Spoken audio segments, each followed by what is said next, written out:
صحابہ کرام تشریف فرمائے.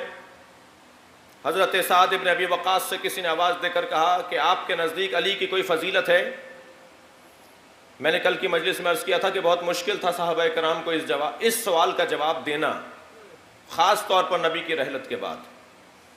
ایک بڑی تعداد میں لوگ گریز کر جاتے تھے، اس سوال کا جواب نہیں دیتے تھے. خود حضرت ابو ہریرہ سے کسی نے پوچھا کہ آپ غدیر کے میدان میں کہاں تھے؟ فرمانے لگے نبی کے ممبر کے قریب کھڑا تھا.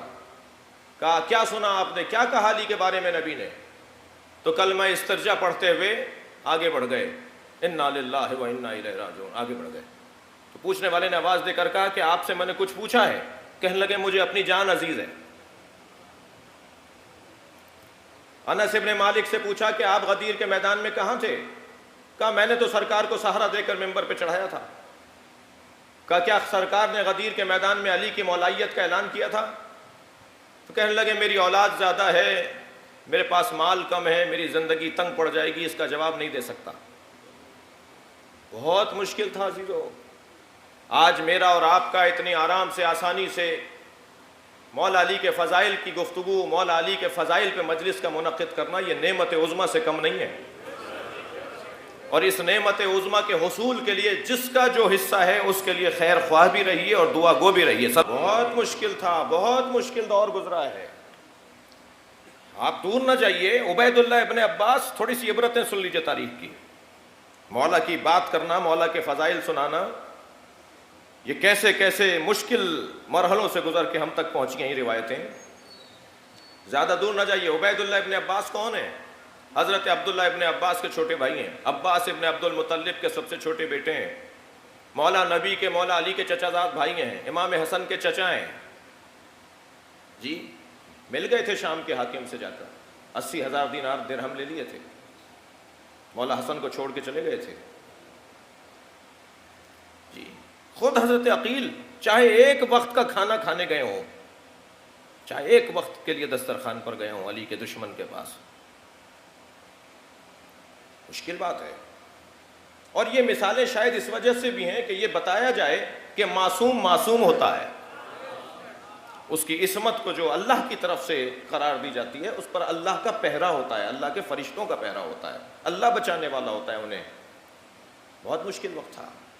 عبداللہ ابن سعد ابن ابی وقاص سے سوال ہو رہا ہے، آپ کے نزدیک علی کی فضیلت ہے؟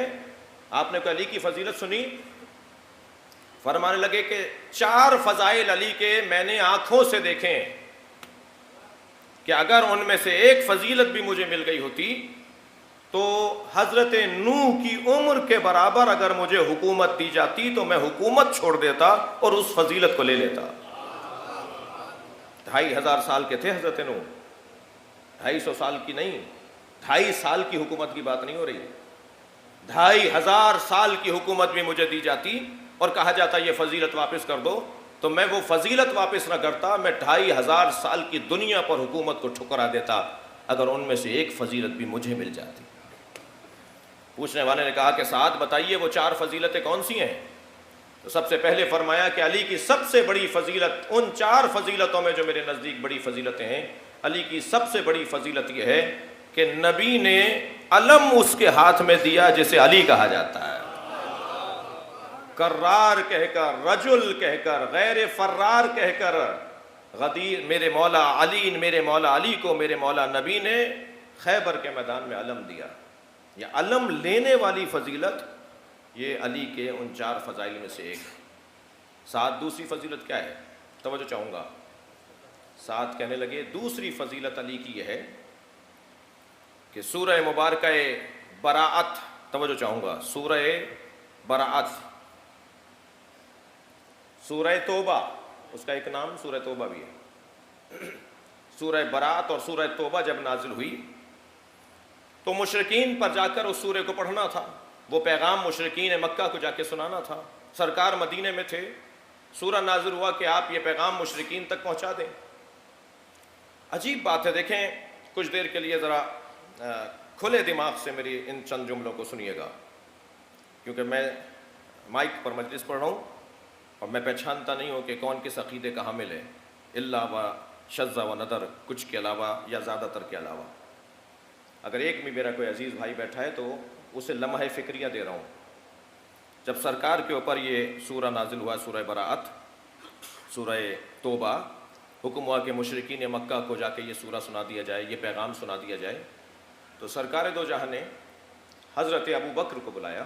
سب نے لکھا ہے، ایک تاریخ کا واقعہ ہے، تاریخ کا باب ہے، ہر تفسیر میں یہی آپ کو ملے گا. بات کسی مسلک اور مکتب کی نہیں ہے، بات قرآن کی تفسیر کی ہے، شان نزول کی ہے.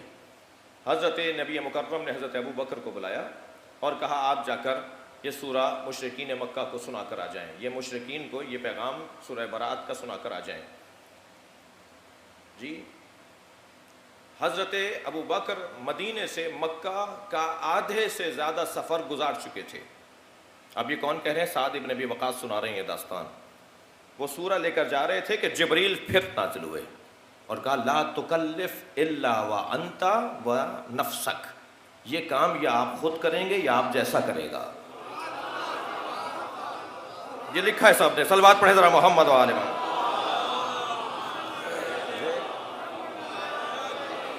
اور فوراً سرکار دو جہاں نے آواز دی علی کہاں ہے، علی کہاں ہے. ادھر جبریل ابھی گئے نہیں ہیں، سرکار کے برابر میں جبریل کھڑے ہیں، پیغام لے کر آئیں، یہ کام آپ کریں یا آپ جیسا کریں. تو نبی نے آوازیں دینا شروع کی میرا علی کہاں ہے، علی کہاں ہے. فوراً مولا کائنات تشریف فرما ہوئے، یا رسول اللہ آپ نے مجھے یاد کیا ہے. علی فوراً گھوڑے پر بیٹھو، فوراً سواری کو آمادہ کرو اور اس رستے پر جاؤ جس رستے پہ ابو بکر مکے کی طرف جا رہے ہیں، اور ان کو جا کے کہو کہ حکم الہی آیا ہے کہ یا نبی پہنچائیں گے یا علی پہنچائے گا. کسی نے کہا یا رسول اللہ کیا پیغام آیا ہے؟ کہا مجھے اللہ کا پیغام ہے، یا آپ پہنچائیں یا آپ جیسا. کہا یا رسول اللہ آپ نہیں جا رہے تو آپ جیسا. کہا مجھ جیسا علی کے علاوہ کوئی اور نہیں ہے. صلوات پڑھے محمد و آل محمد.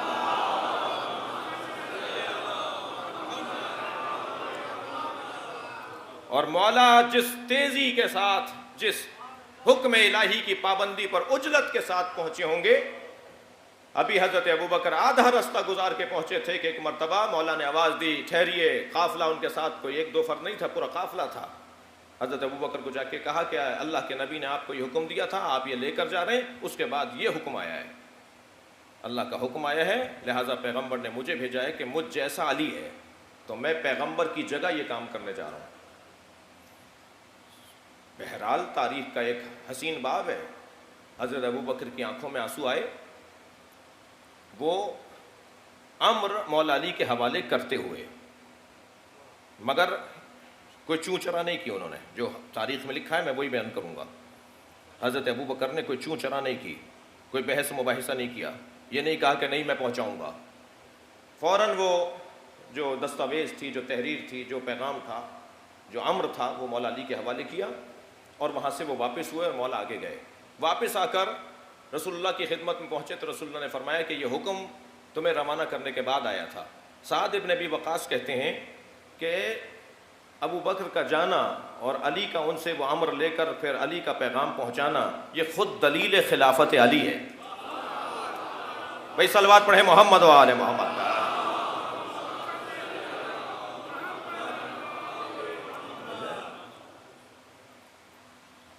دوسری فضیلت جو انہوں نے اپنی آنکھوں سے دیکھی ہے سعد ابن ابی وقاص نے. تیسری فضیلت سعد ابن ابی وقاص کہتے ہیں، آپ لوگ تھک تو نہیں رہے میری باتوں سے؟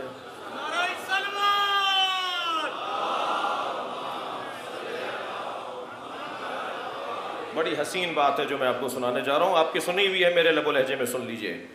تیسری فضیلت سعد ابن ابی وقاص کہتے ہیں علی کی یہ ہے کہ نصف شب میں وحی نازل ہوئی. اچھا کل میں یہ کہہ چکا ہوں کہ ہمیشہ وحی آیات کی صورت میں نازل نہیں ہوتی تھی. جبریل ہمیشہ آیتیں لے کر ہی نازل نہیں ہوتے تھے. جی جبریل کبھی جھولا جھلانے بھی تو آتے تھے، جبریل کبھی چکی چلانے بھی تو آتے تھے، جبریل کبھی روٹیاں لینے بھی تو آتے تھے، جبریل مختلف احادیث قدسیہ کو لے کر جبریل آتے تھے. نصف شب گزر چکی تھی کہ ایک مرتبہ جبریل امین نازل ہوئے اور کہا کہ اللہ کا حکم یہ ہے کہ جتنے دروازے مسجد میں کھل رہے ہیں ان سب گھر والوں سے کہیں کہ وہ اپنے اپنے گھروں میں واپس چلے جائیں، اور اے اللہ کے رسول سارے دروازے بند کر دیجئے. سد الابواب، سارے دروازے بند کر دیں. حکم الہی یہ ہے کہ مسجد میں کھلنے والے سارے دروازے بند کر دیے جائیں الا باب علی، مگر علی کا دروازہ کھلا رکھا جائے. ساتھ سعد ابن ابی وقاص کہتے ہیں کہ یہ علی کی فضیلت میں نے اپنی آنکھوں سے دیکھی ہے. مسجد میں صرف علی کا دروازہ کھلا ہوتا تھا. اور پھر کہا لوگوں نے یا رسول اللہ آپ نے علی کا دروازہ کھلا چھوڑ دیا, علی کا دروازہ کھلا رکھنے کا حکم دیا ہے. تو فرمایا نہ میں نے کھلوائے تھے نہ میں نے بند کروائے ہیں. اللہ اکبر, اللہ کے حکم سے دروازہ کھلا چھوڑا گیا ہے. اور علامہ ہلی نے تو فضل ابن روزبہان ایک بہت بڑے اہل سنت کا عالم مفکر, انہیں مولا کائنات کی خلافت بلا فصل پر جو دلیلیں دی ہیں نا, مولا کائنات کی خلافت بلا فصل پہ دلیلوں میں ایک دلیل یہ دروازے کا کھلا رکھنا قرار دیا ہے. دیکھیے آیت تطہیر بھی عصمت پر دلیل ہے جی, لیکن سد الابواب کی جو روایت ہے, سد الابواب کا جو عنوان اور حدیث ہے, یہ دروازے سارے بند کر دیے گئے سوائے دروازہ علی کے, سوائے باب علی کے, یہ خود ایک دلیل عصمت بھی ہے. میرے اور آپ کے لیے حکم کیا ہے؟ مسجد میں نجاست کی حالت میں گزر بھی نہیں سکتے ہم. دقت چاہوں گا کچھ کہہ رہا ہوں. اگر کوئی نجاست کی حالت میں ہو تو مسجد سے گزر نہیں سکتا. کوئی چیز رکھ کے آنا حرام ہے, کوئی چیز اٹھا کے آنا حرام ہے, اٹھا کے لانا حرام ہے.